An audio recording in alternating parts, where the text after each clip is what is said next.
2026 தேர்தலில் முதலமைச்சராகன்ற ஒரு பெரும் கனவோட இளைய தளபதி விஜய் வந்து அரசியல் செய்கிறாரு. அவரோட அரசியல் சரியானது தானா அப்படின்னு பார்த்தோமாக்கும் ரொம்ப ரொம்ப மட்டமானது, மிக மோசமானது, கேவலமானது. திமுக அதிமுக வந்து அரசியலை சாக்கடை ஆக்கி வச்சிருந்துச்சு. அதை இந்த இளைய தளபதி விஜய் அப்படின்னு சொல்லப்படுறவர் வந்து அரசியலை ஒரு குப்பையா ஆகியிருக்காரு. அவங்க சாக்கடை ஆக்கியிருந்தாங்க, அதுவும் வந்து ஒரு கழிவு. திமுக அதிமுக அரசியலை வந்து சாக்கடை ஆக்கி வச்சிருந்துச்சு, அதுவும் ஒரு கழிவு. அதே அரசியலை இவர் வந்து குப்பையா ஆக்கி வச்சிருக்காரு, குப்பையும் ஒரு கழிவு.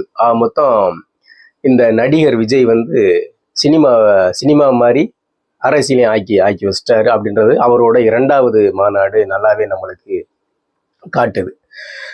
ஒரு முதல் மாநாடு நடத்தினாரு, அதுலயாவது மக்களுக்கு தேவையான கருத்துக்களை பேசுவாரு அப்படின்னு நம்ம பார்த்தோமாக்கும் அதுல எதுவுமே பேசல.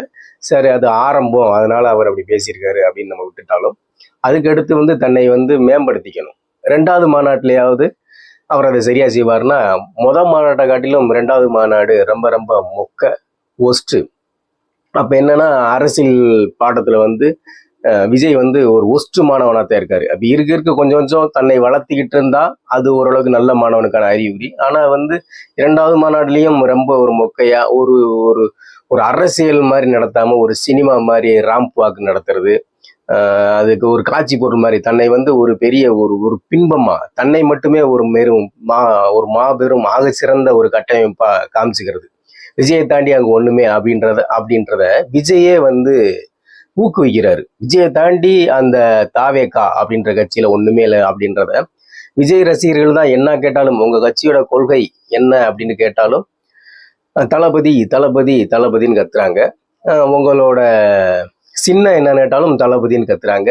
உங்களோட உங்களோட கொள்கை தான் என்ன, நீ என்ன எதுக்கு தான் வந்திருக்கீங்க, என்னதான் சரிங்க, என்ன கேட்டாலும் ஒரு 4 வார்த்தை பேசுறாங்க. 4 வார்த்தை பேசி முடிச்ச பிறகு ஓன்னு கத்துறாங்க. அது எதுக்கு அப்படி கத்துறாங்கன்னு தெரியல. ஒரு பேட்டி ஒருத்தர் வந்து கேட்கிறாருன்னா, அவங்க கேட்குற கேள்வி பதில் சொல்லணும். அதை விட்டு எல்லாத்துக்கும் தளபதி தளபதின்னு சொல்றது, விஜயனோட சொல்ல மாட்டேங்கிறாங்க, தளபதி தளபதின்னு சொல்றது.